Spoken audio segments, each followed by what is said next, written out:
ইমাম আহমদ ইবনে হাম্বালের নাম শুনেছেন? হাম্বালি মাযহাবের প্রতিষ্ঠাতা। হানাফি, শাফিঈ, মালিকি, ৪ নাম্বারটা আপনারা বলেন। হাম্বালি। এই হাম্বালি মাযহাবের ইমামের নাম আহমদ ইবনে হাম্বাল। জগৎ বিখ্যাত মুহাদ্দিস। একক স্বতন্ত্র হাদিসের কিতাব হিসেবে পৃথিবীতে সবচেয়ে বড় যে হাদিসের কিতাব, ওইটার নাম মুসনাদ আহমদ ইবনে হাম্বাল। ৪০,০০০ হাদিসের কালেকশন আছে এটাতে। এই ইমাম আহমদ ইবনে হাম্বাল ওনার শেষ জীবনটা হাদিস পড়ানো, হাদিস কালেকশনের জন্য ব্যয় করেছেন। শহরের পর শহর, দেশ থেকে দেশ, দেশান্তরে ঘুরতেন একটা হাদিসের জন্য। উনি সফরে বেরিয়েছেন হাদিস কালেকশনের জন্য। প্রচন্ড শীতের রাত,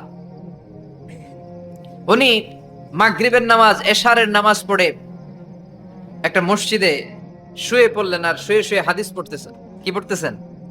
কথা বলেন। আর মনে মনে ভাবলেন রাতটা মসজিদে কাটায় দেই, ফজরের নামাজ পড়ে আবার বেরোবো। কিন্তু দারোয়ান এসে বলে মসজিদে থাকতে পারবেন না, ওঠেন। দারোয়ান আছে না? কথা কন। আহমদ ইবনে হাম্বাল বললেন, আমি শুধু রাতটা থাকতে চাই, আমি তো ফজরেরও মুসল্লি, ফজর নামাজ পড়বো তো এই মসজিদে, আমার থাকতে দাও। দারোয়ান তো দেয় না, কেন? মসজিদে থাকার জায়গা না, যান মিয়া।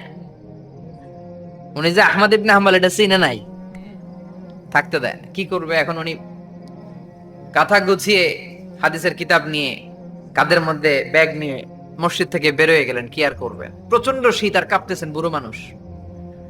পথিমধ্যে দেখলেন বাজার একজন খাব্বাজ, শাবুন খাব্বাজ, যুবক রুটি বিক্রেতা। সে রুটি বিক্রি করে, চুলার মধ্যে রুটি সেকে। সে যে সালাম দিল, আসসালামু আলাইকুম। যুবক বলে, ওয়ালাইকুম আসসালাম। আহমদ ইবনে হাম্বাল বলে, যুবক, আমার যাওয়ার জায়গা নেই, সফরে বেরিয়েছি, খুব শীতে কষ্ট পাচ্ছি, রাতে যদি তোমার এই চুলা থেকে একটু আগুন পোহাই, কোনো সমস্যা? যুবক বলে, না না, সমস্যা না, আহলান ওয়া সাহলান, খোশ আমদেদ, আসেন আসেন, আপনি আগুন পোহাইলে আমার সমস্যা কি? সুবহানাল্লাহ পড়েন। আল্লাহ শুকরিয়া করে উনি বসলেন আর আগুন পোহাচ্ছেন, আর খেয়াল করলেন যুবক রুটি বানায় আর পরে আস্তাগফিরুল্লাহ, রুটির দলা বানায় পরে আস্তাগফিরুল্লাহ, খামির বানায় আর পরে আস্তাগফিরুল্লাহ, রুটি নিয়ে উনুনের ভিতরে, চুলার ভিতরে সেকা দেয় আর পরে আস্তাগফিরুল্লাহ। দোকানদারের কাছে কেউ আসলেই সে রুটি দেয় আর পরে আস্তাগফিরুল্লাহ। ক্রেতার কাছ থেকে টাকা নিয়ে ক্যাশ বক্সে রাখে আর কি পড়ে, আবার রুটি বানানো শুরু করে আর কি পড়ে, খালি এইটাই পড়তেছে। ইমাম আহমদ ইবনে হাম্বাল তো অবাক, কিরে এটা আবার কেমন যুবক, খালি আস্তাগফিরুল্লাহ। উনি প্রশ্ন করলেন, যুবক, ঘটনা কি? আসার পর থেকেই তোমার দেখতেছি তুমি রুটি বানাও, রুটি বিক্রি করো আর পড়ো আস্তাগফিরুল্লাহ, মালাকা ইয়া শাবাব। যুবক বলে, আস্তাগফিরুল্লাহ আমার সবচেয়ে বেশি পছন্দের আমল, আমি সব সময় আঠার মতো ইস্তেগফারের সাথে লেগে থাকি আর সব সময় পড়তে থাকি আস্তাগফিরুল্লাহ, আর এর বদৌলতে আল্লাহ আমারে মুস্তাজাবুদ দাওয়া বানিয়ে দিয়েছে। আহমদ ইবনে হাম্বাল তো অবাক, আনতা মুস্তাজাবুদ দাওয়া? তুমি মুস্তাজাবুদ দাওয়া, রুটিওয়ালা? আমি এত বছর হাদিস পড়াই, আমি তো মুস্তাজাবুদ দাওয়া না, আর তুমি রুটি বেচো বাজারে, তুমি মুস্তাজাবুদ দাওয়া? তুমি দোয়া করলে সব কবুল হয়ে যায়? যুবক বলে, না, আনা মুস্তাজাবুদ দাওয়া, আমি আমার জীবনে যত দোয়া করেছি কবুল করে নিয়েছে কে? সব দোয়া কবুল করে নিয়েছে আল্লাহ, একটা দোয়া ছাড়া। কয়টা? আহমদ ইবনে হাম্বালের কৌতূহল, কিউরিওসিটি আরো বেড়ে গেল। কি? সব দোয়া কবুল হয়েছে, একটা দোয়া ছাড়া? মাযালিকা দোয়া ইয়া শাব, কি সেই দোয়া? যুবক এবার বলতে শুরু করলো, আমার জীবনে যে দোয়াটা আল্লাহ কবুল করে নাই সেটা হচ্ছে, আমি আল্লাহর কাছে অনেক চেয়েছি, অনেক দোয়া করেছি যে আল্লাহ, শুনেছি এই জামানার সবচেয়ে বড় মুহাদ্দিস, তার নাম নাকি ইমাম আহমদ ইবনে হাম্বাল। আল্লাহ, তোমার কাছে আমার চাওয়া, আমি যেন এই ইমাম আহমদ ইবনে হাম্বালরে দেখে মরতে পারি, আমি যেন ইমাম আহমদ ইবনে হাম্বালের হাতে হাত রেখে মুসাফা করতে পারি আর তার কপালে একটা চুমু এঁকে দিতে পারি। আহমদ ইবনে হাম্বাল আবেগপ্রবণ হয়ে গেলেন, চোখের পানি ছেড়ে দিলেন, বললেন, যুবক, তোমার এই দোয়াটাও কবুল হয়ে গিয়েছে। আহমদ ইবনে হাম্বালের দেখার সাক্ষাৎ পাওয়ার জন্য আহমদ ইবনে হাম্বালের বাড়িতে তোমার যাওয়ার দরকার নেই, আহমদ ইবনে হাম্বাল তোমার দরবারে ছুটে এসেছে। আনা আহমদ ইবনে হাম্বাল মুহাদ্দিসুদ দাহর, আমি নিজেই আহমদ ইবনে হাম্বাল। যুবক চোখের পানি ছেড়ে দেয়, আহমদ ইবনে হাম্বাল চোখের পানি ছেড়ে দেয়। যুবক চিৎকার মেরে ইমাম আহমদ ইবনে হাম্বালকে জড়িয়ে ধরে, হাতে হাত রেখে মুসাফা করে, কপালের মধ্যে চুমু খায় আর আল্লাহর শুকরিয়া করে বলে, ও ইমাম, আসলে এই দোয়াটাও আল্লাহ আজকে কবুল করে নিল। বিশ্বাস হয়? সবসময় ইস্তেগফার পড়লে আপনার দোয়াগুলোর এইভাবে কবুল করে নিবে কে? এই পাঁচটা জিনিস পাবেন সবসময় যদি ইস্তেগফারের সাথে লেগে থাকেন। রাজি আছেন তো? এজন্য বিশ্বনবী সব সময় নামাজে সালাম ফেরানোর পরে পড়তেন আস্তাগফিরুল্লাহ। কি পড়তেন? তিনবার পড়তেন আস্তাগফিরুল্লাহ। আন্দোলন ভাইয়েরা মনে থাকবে? কয়টা? আপনি যত দোয়া করছেন সব কবুল। সুবহানাল্লাহ কোন? চাওয়া মাত্রই আল্লাহ বলে অ্যাকসেপ্টেড, যা কবুল। দিব দিব না এটা বলতে জানে না। চাওয়া মাত্রই বলে দিব। তিন সিস্টেম। নাম্বার ওয়ান, আপনি আল্লাহর কাছে দোয়া করলেন, চাইলেন, আল্লাহ বলে দিব, বলেই তিনি দিয়ে দেন আর আপনি খুশি হয়ে যান, পেয়ে গেলেন। নাম্বার টু, আপনি আল্লাহর কাছে দোয়া করলেন, চাইলেন, তখনও আল্লাহ বলে দিব, তবে এখন না, সবুর, একটু পরে দিব। কখন দিলে আমার জন্য ভালো, আমার চেয়েও ভালো জানে কে, পরে দিবে। নাম্বার থ্রি, চাইলেন, দোয়া করলেন, আল্লাহ তখনও বলে দেব, তবে এখনো না, পরেও না, কিয়ামতের দিন যেদিন বিপদে পড়বে ওই দিন দেব।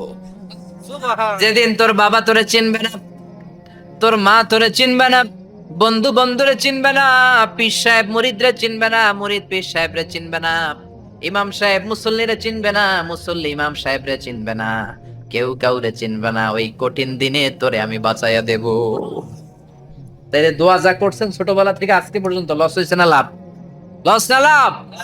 এজন্য বেশি বেশি দোয়া করার দরকার আছে না নাই? জীবনে যদি কোনো নেক আমল থাকে, ওই নেক আমল দিয়ে যদি আল্লাহর কাছে দোয়া করেন, দোয়া কবুল করে নিবে কে? তবে নেক আমলটা হইতে হবে শুধুমাত্র আল্লাহর সন্তুষ্টির জন্য। প্রত্যেকের জীবনেই কিছু আমল আছে যেটা লোক দেখানো করে, আছে না নাই? আবার কিছু আমল আছে আল্লাহরে খুশি করার জন্য করে, আছে না নাই? কথা বুঝতে পেরেছেন?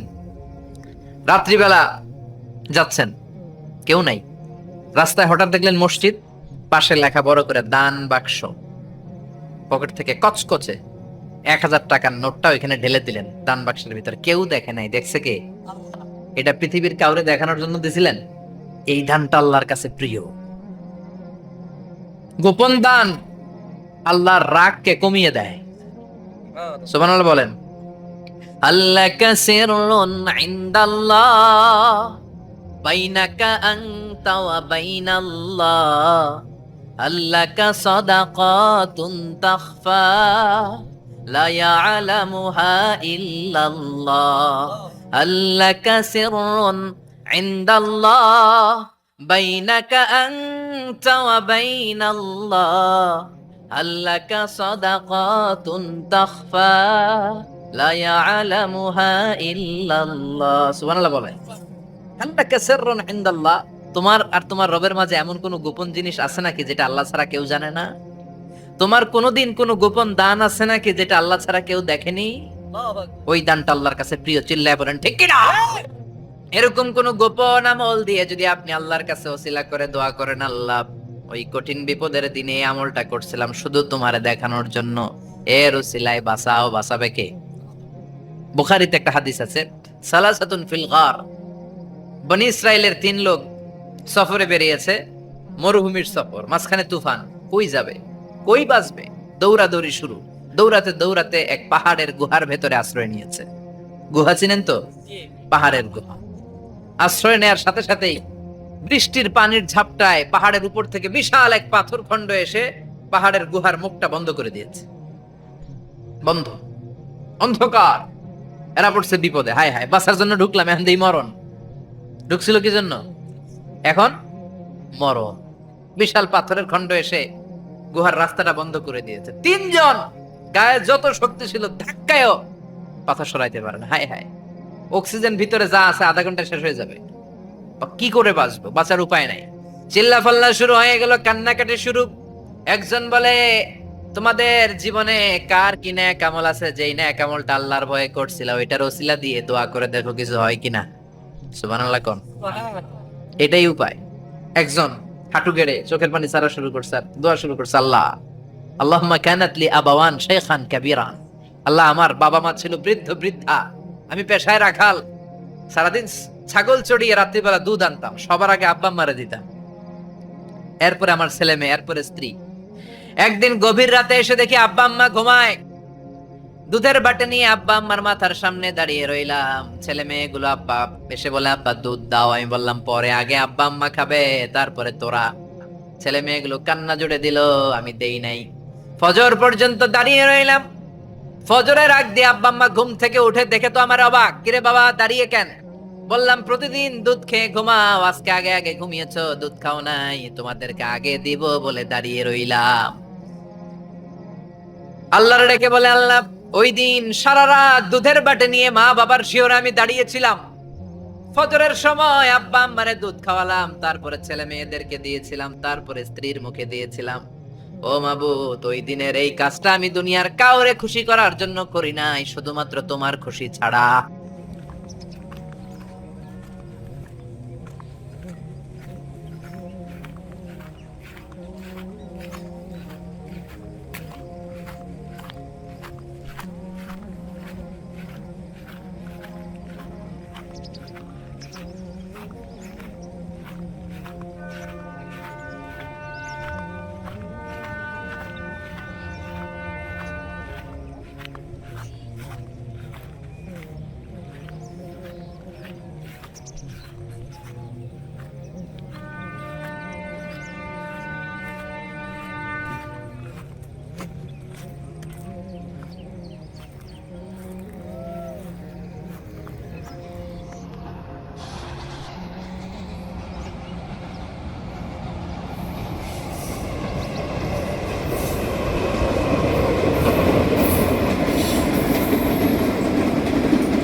আসসালামু আলাইকুম গাইস, এই যে আমরা এখন চলে যাচ্ছি আমাদের হইতে।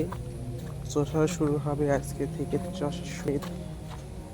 চষা শুরু করেছে সব মানুষ। আমরা এখন শুরু করবো আমাদের বইতে, চলেন আমার সাথে দেখা যাক কীভাবে আমরা বই শুরু করি ইত্যাদি ইত্যাদি।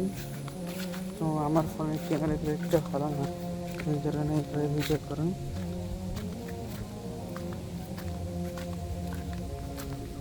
Madrid.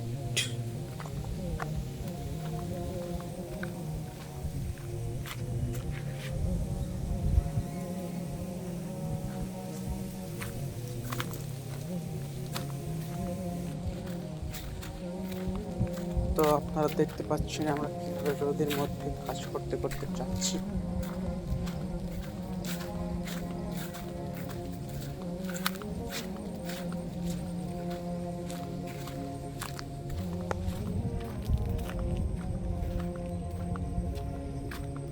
প্রচুর রোদের মধ্যে কাজ করছে।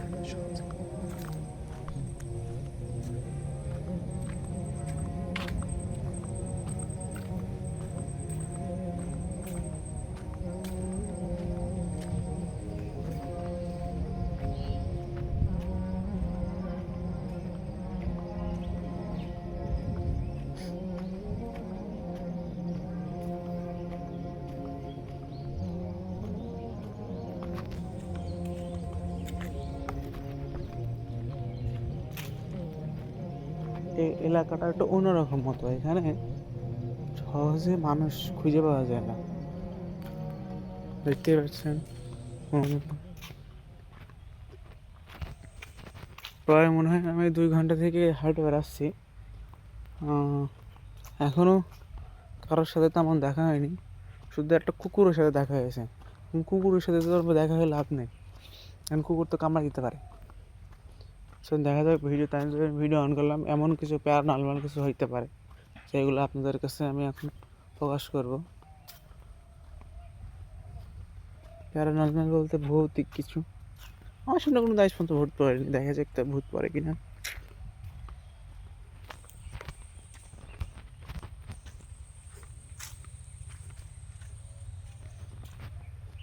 মাঠঘাট সব নিজেদের, এলাকা নিজেদের, সব কিছুই নিজেদের। দেখা যাক আমাদের সামনে কয়টা ভূত পড়ে।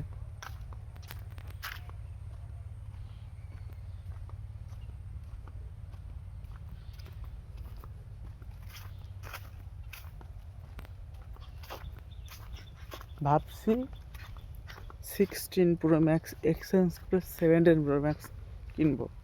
আপনারা যারা 17 Pro Max ইউজ করেন আমাদেরকে একটু বলবেন 17 Pro Max ভালো না 16 Pro Max ভালো, কোনটা বেটার হবে। আর গাইস, তোমরা বেশি করে লাইক কমেন্ট শেয়ার করে ফাটাই ফেলো, যাতে আমি তোমাদের ভিউয়ের কারণে টাকা ইনকাম করি, আমি iPhone 17 Pro Max কিনতে পারি।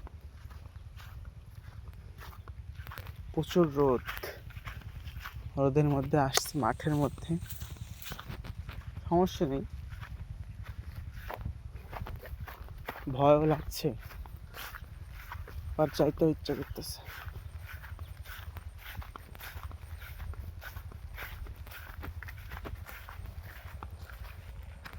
প্যারানর্মাল টাইপ কিছু আমার সামনে আজ পর্যন্ত পড়েনি, দেখা যাক সামনে এমন হইতে পারে সাপ মাম্বার ধরতে কেমন ঝড়ঝাড়। সামনে বাঁশবাগানের মধ্যে হয়তো ভূত থাকতে পারে, কে যেন বাস করতেছে, এইখান থেকে দেখছি আসতেছে,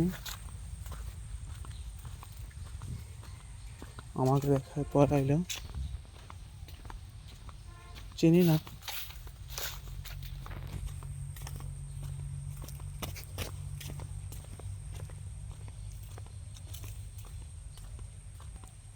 সামনে দেখতেছি যে আমাদের প্রচুর সিকটা, কোনো ঘাস ছিল, ঘাসটা হয়তো সম্পূর্ণ ছিঁড়ে ফেলছে। আল্লাহ,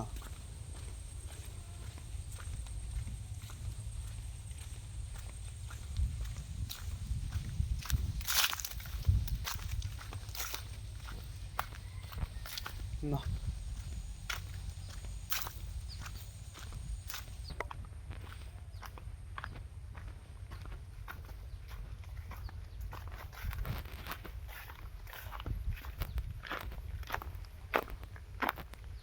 কে জানে আমাদের ভুঁই থেকে ঘাস চুরি করছে, এখন চোর ধরবো, গোষ্ঠী ঠাপাবো।